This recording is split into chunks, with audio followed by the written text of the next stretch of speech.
Mari kita berdoa.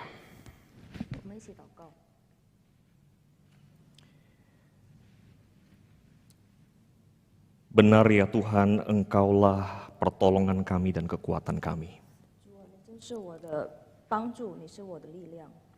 Terima kasih karena hari ini kami boleh sekali lagi merasakan, mengalami sendiri kekuatan dan pertolongan dari Tuhan.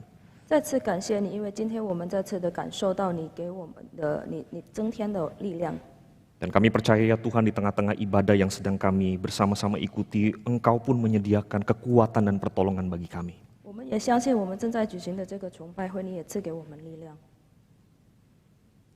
Ya Tuhan, di tengah-tengah rasa syukur kami bisa beribadah.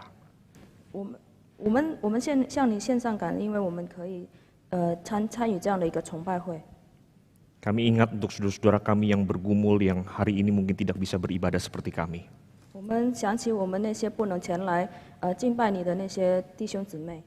Mereka yang sakit baik di rumah maupun di rumah sakit.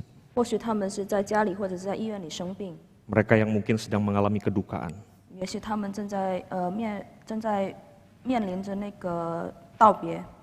Termasuk orang-orang yang berduka karena musibah pesawat yang jatuh kemarin.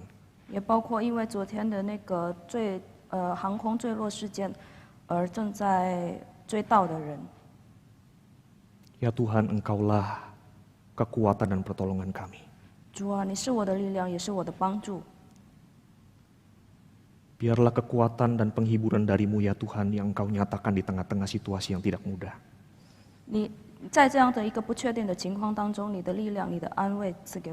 Dan biarlah sebagaimana kami merasakan kekuatan dari Tuhan, demikian pula saudara-saudara kami yang bergumul.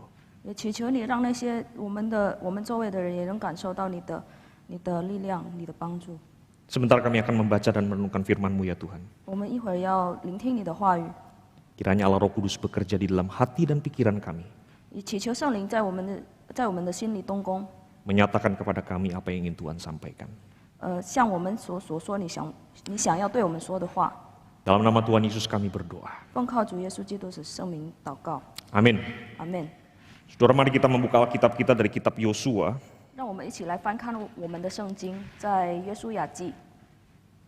Minggu lalu kita sudah merenungkan dari Yosua pasal yang pertama.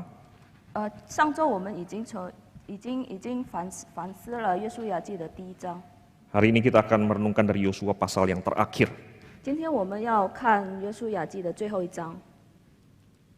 Demikian bunyi firman Tuhan. Kemudian Yosua mengumpulkan semua suku orang Israel di Sikhem. Dipanggilnya para tua-tua orang Israel, para kepalanya, para hakimnya, dan para pengatur pasukannya. Lalu mereka berdiri di hadapan Allah. Berkatalah Yosua kepada seluruh bangsa itu, beginilah firman Tuhan Allah Israel.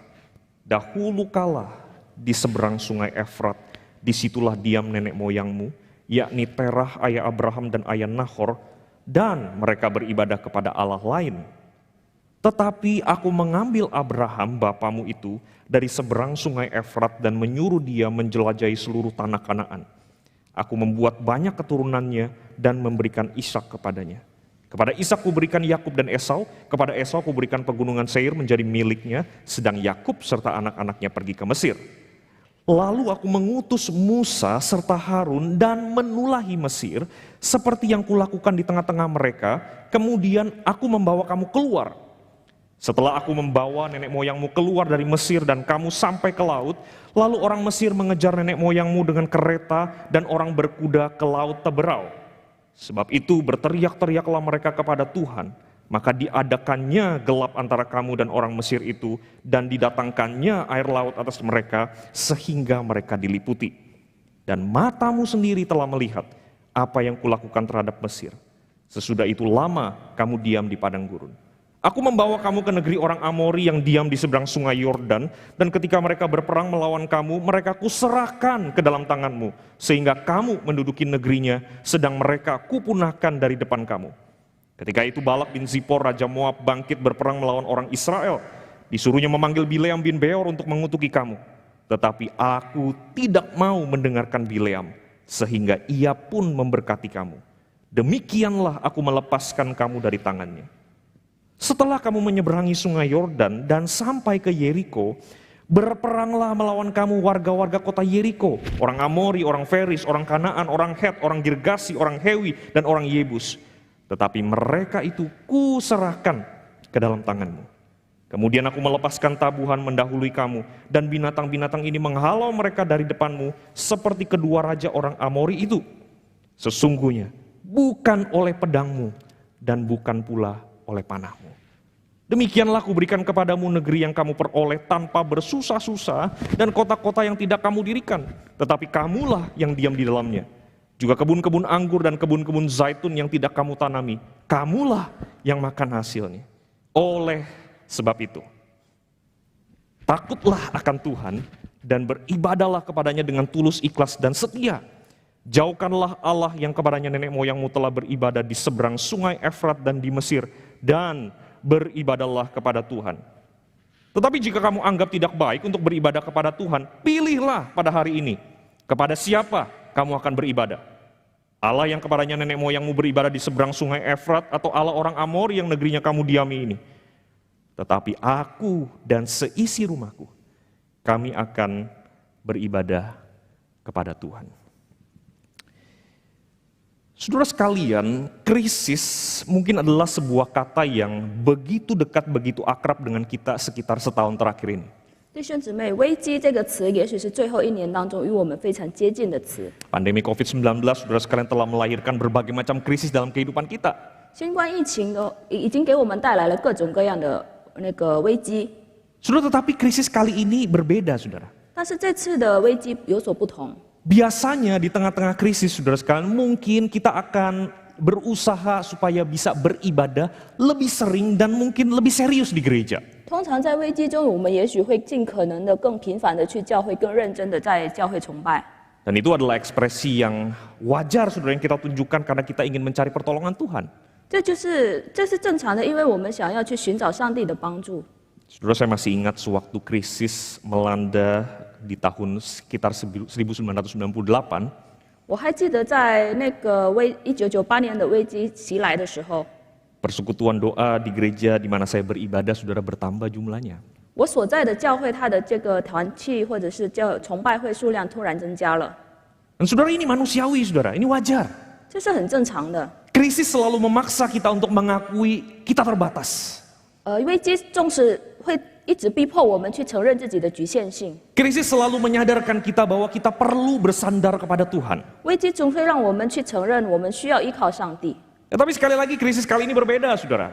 但是这次的危机有所不同。 Saudara, kita tahu sama-sama bahwa krisis kali ini membuat kita justru tidak bisa beribadah di gereja. 因为这次的危机反而让我们不能在教会里崇拜， Suasana beribadah di gereja, 在教会里崇拜的一个氛围， suasana menyembah Tuhan bersama-sama dengan jemaat Tuhan, 以上帝的会众一起敬拜上帝的氛围， suasana persekutuan dengan saudara seiman yang berkali-kali menghibur dan menguatkan kita, 还有与其他的弟兄姊妹一起来团契，能够给我们力量的一些氛围。 saudara, semua itu tidak bisa kita nikmati sebebas dulu karena sebagian besar dari kita terpaksa beribadah dari rumah kita masing-masing. 所有的一切我们都不能像往常那样去自由的享受，因为我们中大部分人都只能在家进行崇拜。 Saudara, beribadah dari rumah juga melahirkan krisis-krisis yang baru, bukan? 在家中进行礼拜或者是敬拜的话，也会产生一个危机。 Mau pakai pakaian beribadah atau pakaian tidur? 要穿着一个敬拜的服装，还是要穿睡衣呢？ Kan di rumah sendiri, 反正都在自己家， lumayan ngurangin cucian. 也可以减少这个洗衣服的数量。 Mau ikut menyembah Tuhan atau nonton kebaktian? 要一起敬拜神，还是只是观看这个崇拜会？ Sepertinya nggak ada bedanya. 好像没什么区别， Karena yang kita lihat layar lagi. 因为我们只是观看屏幕。 Mau buka Alkitab atau buka yang lain-lain? 我们要打开圣经，还是打开其他的？ Toh nggak ada yang tahu. 反正也没有人知道， Dan sepertinya juga tidak ada yang bisa cari tahu. 反正也没有人会去查问。 Belum lagi kendala-kendala teknis seperti misalnya koneksi internet yang terganggu, kuota internet yang berkurang. 还没有包括其他的一些技术障碍，包括是那个网络连接或者是一个流量用完的一个情况。 Saudara yang punya anak kecil seperti saya, saudara juga tahu betapa sulitnya beribadah sama-sama dengan anak-anak yang masih balita, saudara. 拥有小孩的朋友，也许跟我一样，感觉到如果跟小孩子一起敬拜的话，有些困难。Saudara, kita semua bergumul dengan hal itu, saudara. 我们都挣扎着这个问题。Kehidupan ibadah kita, saudara, mengalami krisis. 我们的敬拜侍奉生活面临着一个危机。Tetapi saudara sekalian, apakah krisis yang melanda kehidupan ibadah itu hanya terjadi ketika ada pandemi? 但是我们侍奉生活中所面临的这个危机，难道只是发生在疫情期间吗？ Sebenarnya tidak, saudara sekalian. 事实并非如此。 Ada pandemi atau tidak, saudara sekalian, kita selalu beribadah dalam krisis. 无论是否有疫情，我们都是在危机中进行Sudah ada 崇拜。 pandemi atau tidak, saudara, selalu saja ada situasi kondisi yang berpotensi untuk mengganggu kehidupan ibadah kita kepada Tuhan. 无论是否有疫情，总会有一些情况阻碍我们的敬拜生活。 Ada pandemi atau tidak, saudara sekalian, kita sendiri dalam segala kelemahan kita punya potensi untuk membiarkan krisis itu menggerus komitmen kita untuk beribadah kepada Tuhan. 无论是否有疫情，我们的软弱总是会给那个潜力，让我们允许这些情况发生，阻碍我们的敬拜生活。 Dan saudara, ketika itu terjadi, saudara sekalian, perlahan tapi pasti arah hidup kita menjadi kabur. 如果这些事情发生的话，我们敬拜生活的方向迟早会跑偏。 Iman kita mulai terombang-ambing. 我们的信心开始动摇。 Dan lama-lama saudara kita mulai lupa bahwa kita diciptakan untuk beribadah kepada Tuhan. 久而久之，我们会忘了我们被创造是为了要敬拜神。 Saudara, kapan kita membiarkan krisis itu menggerus kehidupan ibadah kita? 什么时候我们会允许那些危机侵蚀我们的一个侍奉生活呢？ Saudara, yang pertama, kita membiarkan krisis itu menggerus kehidupan ibadah kita ketika kita itu menganggap ibadah hanya sekedar kewajiban. 第一呢，当我们认为这个侍奉生活只是一个义务的时候，我们就会允许让那个危机侵蚀我们的侍奉生活。 Saudara, tidak ada dari kita yang suka dengan kewajiban, bukan? 我们当中没有人会喜欢 Kewajiban itu 义 sesuatu 务， yang membebani, mengikat. 义务会让我们觉得被逼迫或者是一个负担。 Dan saudara sekalian, kalau kemudian ibadah itu hanya menjadi kewajiban, tidak heran saudara sekalian kita kehilangan gairah untuk beribadah kepada Tuhan. 如果侍奉生活只是一个义务或者是负担的话，那我们失去对这个侍奉的热情也一点也不奇怪。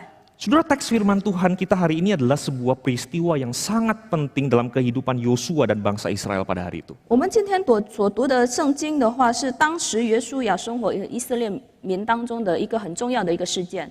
Di dalam pidato perpisahannya, saudara, Yosua mengajak bangsa Israel untuk setia beribadah kepada Tuhan. 在他的告别演讲中，那个约书亚邀请以色列民去要忠心的那个侍奉上帝。 Tetapi menariknya saudara sekalian, sebelum ajakan itu diberikan di ayat 14, 但是有趣的是，在第14章的那个邀请还没有发出之前， saudara, kita menemukan ayat 2 sampai dengan ayat 13, saudara sekalian, Yosua menyampaikan rangkaian perbuatan-perbuatan ajaib yang telah Tuhan lakukan kepada bangsa Israel dan kepada nenek moyang mereka. 在2到13节里面，约书亚向他们简单的讲述上帝对他们和他们的列祖所行的神迹。 Disebutkan di situ bagaimana kemudian Tuhan memanggil bapa leluhur mereka Abraham dari seorang penyembah Allah lain menjadi penyembah Allah Yahweh. 在那边说到，上帝叫了他们的列祖亚伯拉罕从一个侍奉别神的，成为一个侍奉耶和华的。 Tuhan juga yang kemudian membebaskan bangsa Israel dari perbudakan Mesir. 上帝也释放那些以色列民从 Tuhan juga 脱 yang 离。 menyerahkan kota-kota yang besar di seberang sungai Yordan kepada bangsa Israel. 上帝也将约旦河上面的大城市交给以色列民。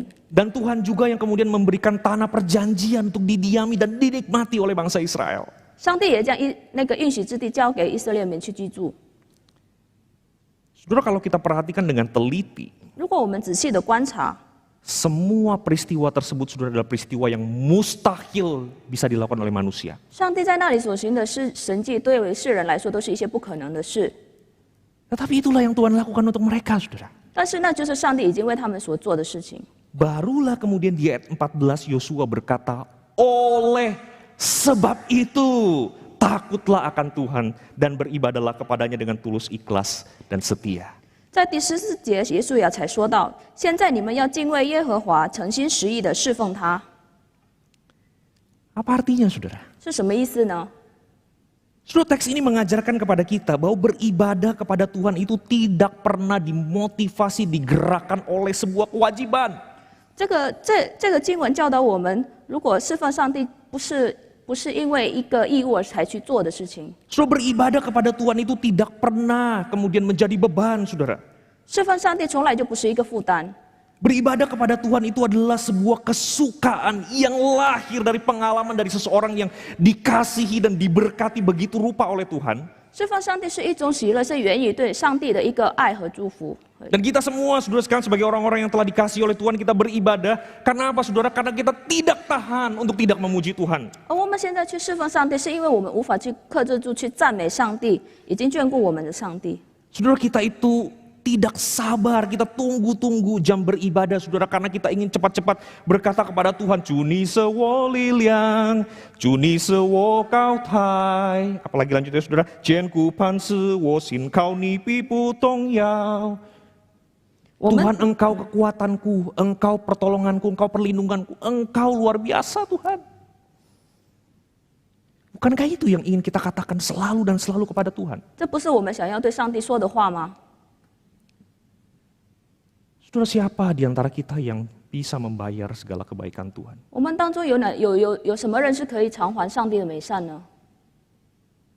Tidak ada, saudara. 没有人， Kita hanya bisa memuji Dia. 我们只能去赞美他， Kita hanya bisa bersyukur kepada Dia. 我们只能向他献上感恩， Karena Tuhan terlalu baik bagi kita. 因为上帝对我们真好， Tuhan setia memelihara kita. 上帝兼顾我们， Dan kasih setianya tidak pernah berubah. 而他的慈恩怜悯从来不曾改变。 Maka di tengah-tengah situasi yang krisis ini, saudara sekalian, 所以在这样的一个危机当中， mari kita ingat selalu bahwa ibadah itu bukan sekedar kewajiban. 让我们再次提醒我们，那个侍奉上帝不只是一个义务， Ibadah itu adalah sebuah kesukaan. 侍奉是一种喜乐， Kesukaan yang selalu dan selalu ingin kita nikmati di hadapan Tuhan. 是一个我们一直想要享受的一个喜乐， Kesukaan yang ingin selalu kita bagikan kepada orang-orang yang belum mengenal Tuhan. 是一个我们想要与别人分享、还没有认识主的人分享的一种喜乐。 Dan jangan biarkan krisis menggerus kehidupan ibadah kita. 不要让这个危机侵蚀我们的一个侍奉生活。 Saudara, kapan kita membiarkan krisis itu kemudian menggerus kehidupan ibadah kita? 那我们在什么时候会允许危机再次的侵蚀我们的侍奉生活呢？ Yang kedua, saudara sekalian, kita membiarkan krisis itu menggerus kehidupan ibadah kita ketika kita menganggap ibadah itu hanya sekedar kegiatan atau aktivitas. 第二个呢，当我们将敬拜只是单纯的视为一种活动的时候，那我们就会让危机侵蚀我们的这个侍奉生活。 Ada dua hal menarik dari teks kita, saudara. 我们的文字当中有两个有趣的事， Setelah mengajak bangsa Israel untuk beribadah kepada Tuhan, 在邀请完以色列民侍奉上帝后， saudara, di ayat 15 justru Yosua memberikan kesempatan kepada mereka, ayo pilih kepada siapa kamu ingin beribadah hari ini. 在第15节，约书亚反而给他们机会，要他们去选择要侍奉谁。 Sebenarnya ini agak bahaya, saudara. 这个有点危险， Karena mereka bisa pilih untuk tidak menyembah Allah Yahweh, Allah yang dinyatakan oleh Alkitab, bukan? 因为他们有可能会选择不去侍奉约书亚，就是圣经中所描述的这个上帝。 Tetapi yang lebih menarik, saudara sekalian, setelah bangsa Israel bertekad dan berkata, kami juga mau beribadah kepada Tuhan. Justru di ayat 19 sampai dengan ayat yang ke-20, saudara, Yosua malah berkata seperti ini. Kamu gak sanggup untuk beribadah kepada Tuhan, kamu gak bisa. Karena Tuhan yang kita sembah itu adalah Tuhan yang tidak pernah mau untuk diduakan. 更有趣的是，以色列民已经下定决心要侍奉上帝的时候，反而在第19到20节，约书亚反而说：“你不能侍奉耶和华，因为他是一个不要被替代的神。” Saudara, respons Yosua seolah-olah melemahkan semangat, melemahkan tekad dari orang-orang Israel ini, saudara. 约书亚的回应反而好像是在削弱他们的热情， Agak sedikit tidak lazim, saudara, respons Yosua di sini. 这有点不太符合逻辑。 Tetapi kalau kita renungkan baik-baik, saudara, 但是如果我们好好的思想， respons Yosua yang dicatat di dalam firman Tuhan ini sebenarnya mengajarkan prinsip yang sangat penting tentang apa artinya beribadah kepada Tuhan. 圣经中所记载的这个约书亚的回应，其实教导我们一个原则，就是侍奉上帝意味着什么。 So, respons Yosua di sini mengajarkan kepada kita bahwa beribadah kepada Tuhan itu lebih dari sekedar kegiatan. 他教导我们，其实侍奉上帝并不只是一个活动。 Saudara, beribadah kepada Tuhan di dalam teks firman Tuhan bicara soal ketaatan yang sepenuh-penuhnya, ketaatan yang total, ketaatan yang eksklusif, yang hanya kita berikan kepada Tuhan yang kita sembah. 侍奉上帝讲究的是一个完全的、唯一的服从我们所敬拜的上帝。Maka konsekuensinya saudara sekalian kita tidak bisa beribadah kepada Tuhan ketika kita membiarkan berhala-berhala lain di dalam hidup kita. 所以，当我们放任其他偶像活在我们的生命当中的时候，我们是无法侍奉上帝的。 Kita tidak bisa beribadah kepada Tuhan, saudara, ketika kita mengizinkan hal-hal yang lain, apapun itu, saudara, menjadi sandaran hidup kita, menjadi sumber sukacita kita. Tidak bisa, saudara. 当我们允许其他的事情成为我们生活当中的依靠，或者是喜乐源泉的时候，我们也是无法侍奉上帝的。 Itulah sebabnya, saudara sekalian, di dalam tata ibadah kita, tiap minggu, saudara, ada waktu-waktu di mana kita itu diajak untuk mengingat dan memperbaharui janji setia kita kepada Tuhan. 这就是为什么在我们的侍奉体系当中，我们会有那么一些时间会被邀请去更新我们的忠诚或对上帝的服从。 Salah satunya, saudara sekalian, adalah dengan mengikrarkan pengakuan iman rasuli. 其中一个就是宣告我们的使徒信经。 Saudara, tadi kita sudah melakukannya bersama-sama, bukan? 刚才我们已经一起做了， Tiap minggu kita melakukannya. 每周末我们都也这样做了。 Kalau saudara seperti saya yang dari kecil jadi orang Kristen, seumur hidup saya berarti saya sudah mengikrarkan pengakuan iman rasuli. 如果像我这样从小已经信主的人，我们也是已经从小已经在宣告我们的这个使徒信经。 Saudara, pengakuan iman rasuli itu, saudara sekalian, bukan cuma sekedar bacaan. 宣告使徒信经不只是一个阅读而已， Bukan cuma sekedar kegiatan. 不只是一个活动。 Saudara, pada waktu kita diundang bersama-sama untuk mengikrarkan pengakuan iman rasuli, 当我们被邀请一起去宣告我们的信仰使徒信经的时候， sesungguhnya itu adalah kesempatan untuk kita sekali lagi mengikrarkan, menyatakan bahwa kita percaya hanya kepada Allah Bapa, Anak, dan Roh Kudus, yaitu Allah yang dinyatakan di dalam Alkitab. 这是证明我们只相信圣经中所证实的父子圣灵，我们所相信的。 Maka pada waktu kita mengikrarkan pengakuan iman rasuli, saudara sekalian, sebenarnya di balik apa yang kita lakukan itu, saudara sekalian, ada kesediaan, kerelaan untuk taat sepenuh-penuhnya, seutuhnya, eksklusif kepada Tuhan. 其实，所以在我们宣告使徒信经的时候，我们其实是已经准备好去奉献，去完全的服从上帝了。 Contoh yang lain, saudara sekalian, adalah pada waktu kita membawa persembahan syukur kita. 其他例子就是当我们献上我们的奉献的时候， Kalau saudara memperhatikan isi doa dari rekan kita yang memimpin doa tadi, saudara, ada satu bagian yang mengatakan, tolong kami supaya kami memberikan, mempersembahkan hidup kami kepada Tuhan. 如果你刚才有听我们的姊妹在做这个奉献祷告的时候，其中有一个就是说祈求你带领我们可以服从你。 Saudara, itu bukan sekedar kalimat untuk mempermanis kalimat doa persembahan. 这个不是一个措辞，只是一个让这个句子看起来更美的一个措辞。 Tapi itu adalah sebuah realitas, sebuah kenyataan yang betul-betul harus kita hidupi. 而是一个事实，真的是让我们要去行出来的一个事情。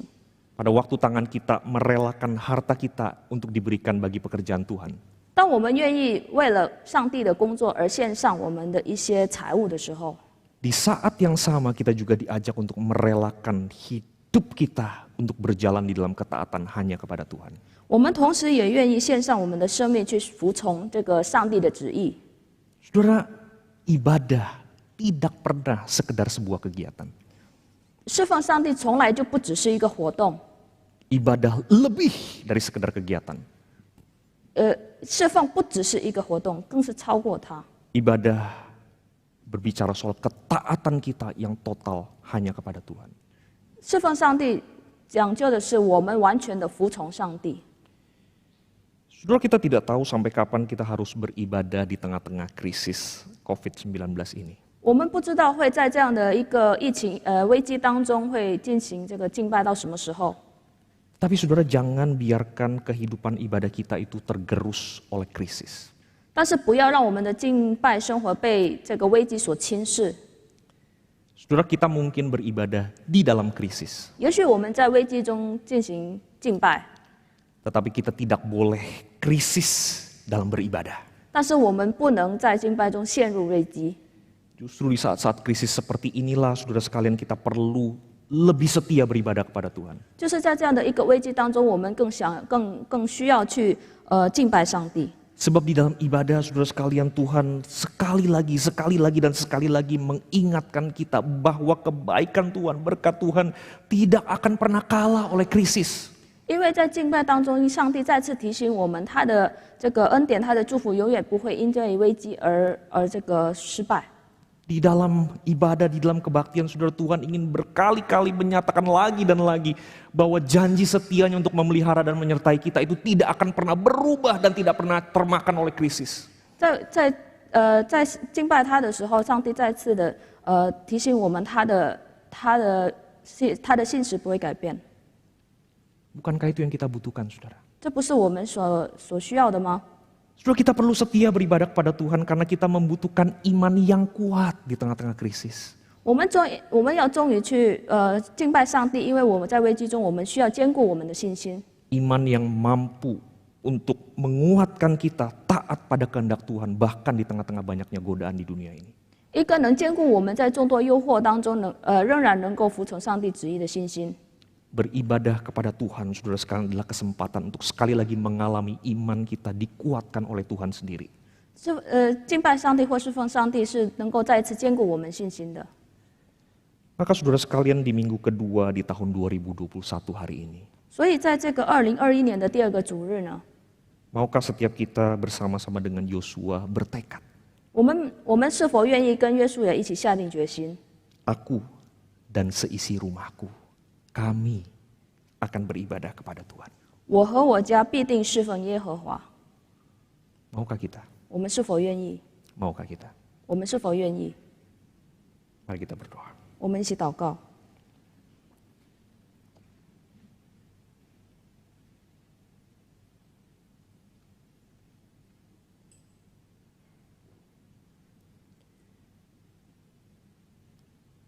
Tuhan, terima kasih untuk firman-Mu yang mengajar kami sekali lagi. 主，感谢你的话语再次教导我们， Tolong kami untuk melakukan firman Tuhan sebagaimana Tuhan sudah menolong kami pada waktu kami merenungkan firman-Mu. 求你再次的帮助我们，好让我们可以按照你的话语去行出来。 Terima kasih Tuhan. 感谢主， Di dalam nama Tuhan Yesus kami berdoa. 奉靠主耶稣基督的名祷告， Amin. 阿门。